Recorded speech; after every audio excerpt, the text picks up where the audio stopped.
dijatuhi hukuman 4 tahun 6 bulan penjara. Beberapa netizen berkomentar bahwa untuk hukumannya kayaknya kurang terlalu berat deh, dan kejahatan tersebut tampaknya tidak disengaja. Dan terbaru, untuk Hani dan sang kekasih dikabarkan akan menikah pada musim gugur ini. Dengan pernikahannya, Kim So Hee berniat pensiun dari industri hiburan. Hi everyone, I'm Sol Kim. Welcome back to my YouTube channel. Guys yang lagi nonton, gimana kabarnya hari ini? Apakah dalam kondisi yang baik-baik saja? Or maybe lagi dalam kondisi nggak baik-baik aja nih? Entah itu dikarenakan lagi sakit, lagi galau, atau lagi banyak banget nih masalahnya. Apapun itu, tetap semangat guys. Don't give up. Fighting. Anyway, di video kali ini kita bakal bahas tentang topik-topik yang lagi ramai banget diperbincangkan, khususnya di kalangan K-popers. Dan langsung aja yuk kita mulai dari topik pertama. Di topik pertama, kita bakal bahas tentang bagaimana update dari kasusnya Wonjong, yang mana dia itu sudah dijatuhi hukuman penjara guys. Anyway, sekedar untuk informasi, Wonjong ini merupakan seorang tiktokers asal Korea Selatan. Dan dia itu benar-benar famous banget teman-teman. Followersnya ya, entah itu di TikTok, Instagram, sampai YouTube, itu benar-benar banyak banget. Dan dia itu banyak dikenal oleh orang sebagai Mama Guy. Kenapa dia itu dikenal dengan sebutan Mama Guy? Hal itu dikarenakan di beberapa video-videonya, dia itu kerap bilang, Mama. Ya kayak gitulah teman-teman, dia bilang mamanya. Intinya aku nggak bisa niruin exactly-nya. Mama. Lantas apa sih yang terjadi dengan seorang Wonjong? Jadi teman-teman, belum lama ini kita juga sudah sempat bahas sih di video yang ini. Nah untuk Wonjong ini atau sang tiktokers itu dituduh melakukan perbuatan SH. Apa itu SH? Mungkin bisa lihat di kolom komentar ya teman-teman. Karena ini topiknya juga lumayan sensitif, kita bakal menyensor tentang beberapa kata-kata yang sangat sensitif. Balik lagi ngebahas tentang Wonjong.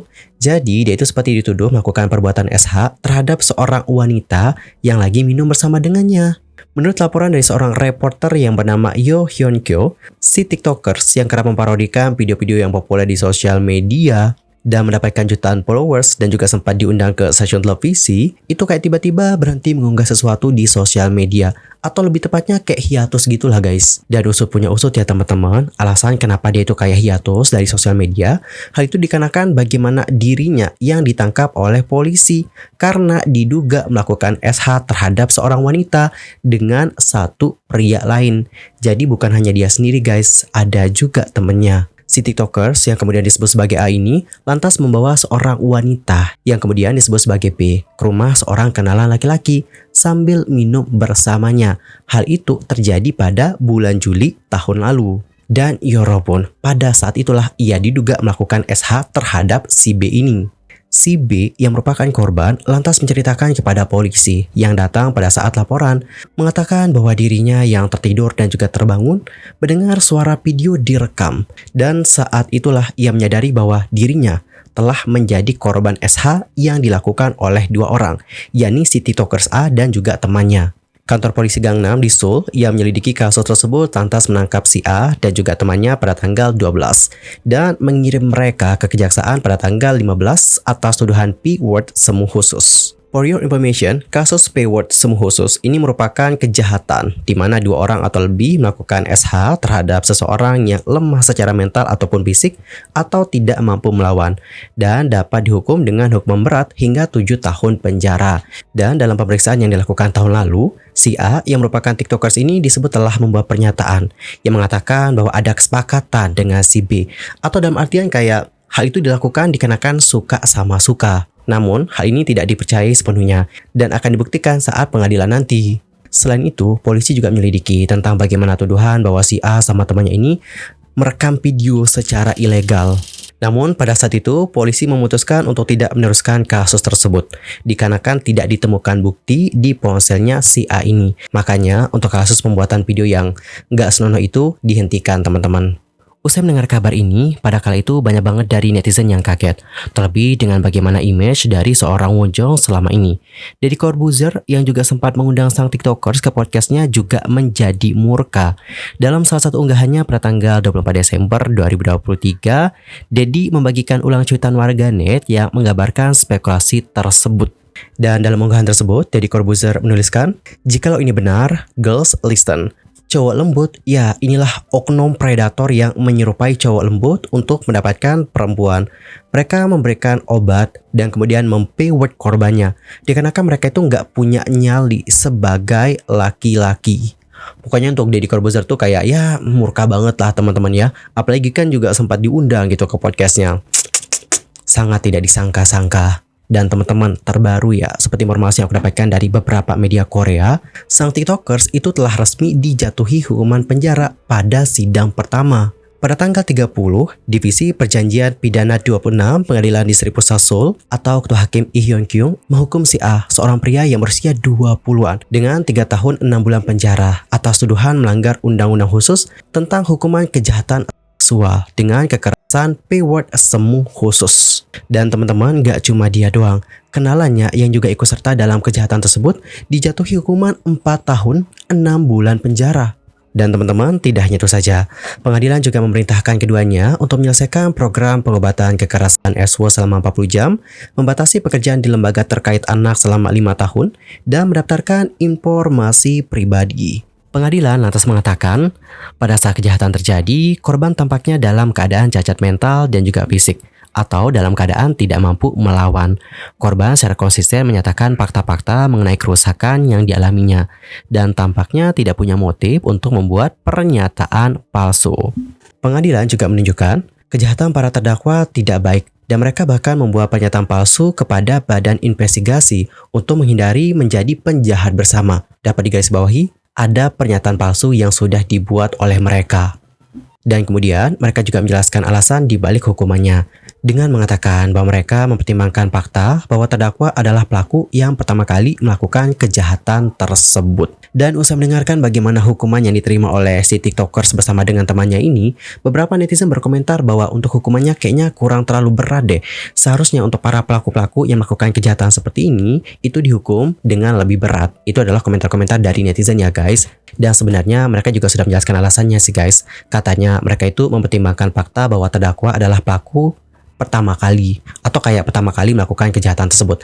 Dan di media Korea ini nggak tahu sih, aku juga agak rada-rada takut baca sih untuk hal yang satu ini karena kayak takut nanti ada kesalahan translate. Tapi teman-teman, di beberapa media yang aku baca tulisannya sama. Tulisannya adalah bahwa kami mempertimbangkan fakta bahwa terdakwa pelaku adalah pertama kali dan kejahatan tersebut tampaknya tidak disengaja. Itu teman-teman alasan kenapa mereka memberikan hukuman seperti itu kepada para pelaku. Dan bagaimanakah pendapat kalian akan hal yang satu ini? Entar komen ya di kolom komentar.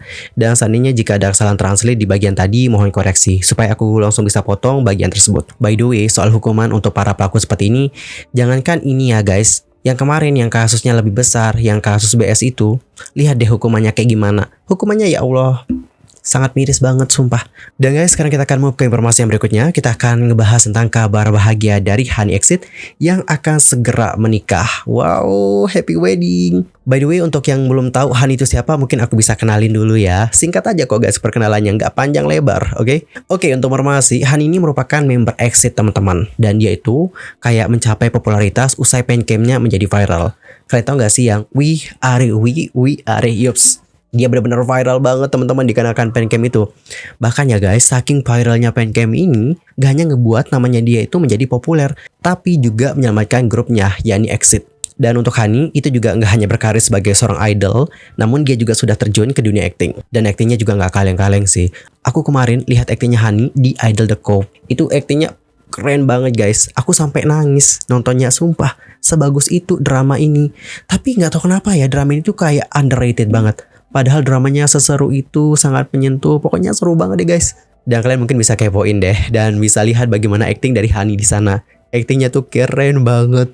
Dan berbicara mengenai hubungan asmara dari seorang Honey. Nah, untuk Honey sendiri itu diketahui menjalin hubungan dengan seorang psikiater bernama Yang Jae-woong. Dan teman-teman tahu nggak sih, untuk sang kekasih yang akan segera menjadi husband-nya ini, itu juga sempat beberapa kali muncul di beberapa program televisi. Ia pertama kali muncul sebagai ahli kesehatan mental di acara reality show Heart Signal pada tahun 2017. By the way, untuk Honey dan Jae-woong ini punya jarak usia yang cukup jauh teman-teman, yaitu 10 tahun. Honey sendiri diketahui lahir pada tahun 1992, sedangkan Jae-woong itu lahir pada tahun 1982. Dan meskipun memang sempat menunjukkan perbedaan usia yang sampai 10 tahun ini, banyak netizen yang menunjukkan dukungan kepada mereka. Dan Yorobun sejak mengungkapkan hubungan mereka secara terbuka, Hani telah menyatakan tentang kasih sayangnya terhadap sang kekasih. Seperti pada saat memperingati 999 hari hubungan mereka pada bulan November tahun lalu dengan mengunggah foto kolase yang manis. Dan terbaru untuk Hani dan sang kekasih dikabarkan akan menikah pada musim gugur ini atau tepatnya pada bulan September. Mendengar kabar bahagia ini, berikut adalah bagaimana komentar-komentar dari netizen Korea. Yang pertama ada yang komen, "Congratulations, Hul Debak selamat, Hul selamat, wah Hani akan menikah, Debak selamat." Hul, selama ini mereka berpacaran dengan baik dan diam-diam, jadi mereka akan menikah. Selamat, saya pikir mereka sudah menikah loh. Selamat, silahkan hidup bahagia. Hani sepertinya tipe orang yang menyukai stabilitas. Aku tahu dia akan menikah. Selamat. Oke teman-teman, jadi seperti itulah bagaimana komentar-komentar dari netizen Korea, yang mana banyak dari mereka yang senang akan kabar yang satu ini dan mengharapkan kebahagiaan untuk pasangan tersebut. Sementara itu, untuk Hani Exit menjadi salah satu dari beberapa idol K-pop yang memutuskan untuk menikah di tahun 2024. Sebelum Hani, ada juga member dari Alice yang bernama Sohee yang dikabarkan akan segera menikah. Jadi pada tanggal 26 April lalu, dia dikabarkan akan menikah dengan seorang pengusaha non-selebriti yang usianya 15 tahun lebih tua darinya di tahun ini guys, atau di tahun 2024. Pada kala itu dilaporkan bahwa mereka berencana mendaftarkan pernikahannya bulan depan setelah berpacaran selama 1 tahun. Dan sebuah upacara kecil juga akan diadakan dengan teman dekat dan kenalan dalam waktu dekat. Dengan pernikahannya, Kim Sohee berniat pensiun dari industri hiburan. Kebetulan, kontrak eksklusifnya dengan 10K Company itu juga akan berakhir bulan depan. Kim Sohee sendiri telah memilih untuk tidak memperbarui kontraknya dan memutuskan akan pensiun dari industri hiburan. Kabar ini juga sudah dikonfirmasi oleh pihak 10K Company. Dalam statementnya, agensi mengatakan, memang benar, Kim Sohee berencana menikahi pacarnya. Ia telah memutuskan untuk pensiun dari industri hiburan, sehingga kontrak eksklusifnya akan berakhir bulan depan, atau di bulan Mei ini guys. Dan terkait berita pernikahannya, Sohee pun memposting surat tulisan tangan untuk menjelaskan rencana pernikahannya itu. Setelah debut dan menghabiskan waktu berharga dengan para penggemar, ia sangat terima kasih atas semua cinta yang diberikan selama ini. Selain Hani dan juga Sohee, ada salah satu member Super Junior yaitu Ryowook yang baru saja menggelar pesta pernikahannya. Diketahui bahwa Ryowook itu menikah dengan seorang mantan idol juga yang dulunya tergabung ke dalam grup Tahiti. Dan sang istri bernama Ari. Adapun untuk pasangan ini diketahui mengumumkan pernikahan pada Maret 2024 dan saat itu keduanya juga belak-belakan menceritakan kencan mereka yang sudah dilakukan sejak tahun lalu. Ryowook dan Ari juga sempat meminta maaf atas pengumuman tentang rencana pernikahan mereka yang mungkin membuat sebagian penggemar menjadi kaget. Mereka lantas meminta doa, restu, dan harapan terbaik untuk keputusan terbesar dalam kehidupan mereka. Dan Yorobun, pada saat pernikahannya nih, 15 anggota Super Junior ikut hadir. Tak hanya member yang masih aktif, namun yang sudah menjadi ex-member juga turut hadir dalam pernikahan Ryowook. Sekali lagi, Mimi mengucapkan congratulations untuk mereka semua. Dan mari kita doakan ya, semoga untuk pasangan-pasangan ini diberikan kebahagiaan, hubungan yang langgeng, dan dimudahkan semuanya. Amin. Dan Yorobun, cukup sekian ya untuk hari ini, dan kita akan jumpa lagi di next video dengan informasi terbarunya. I'm Kim pamit, dan aku juga mohon maaf jika ada kesalahan, baik itu dalam ucapan, sikap, tindakan, dan mungkin ada kesalahan informasi. Mohon koreksi ya guys, nanti komen di kolom komentar apa-apa yang harus kita perbaiki. Sampai jumpa semuanya dan selamat beraktivitas. Goodbye everyone. Bye-bye.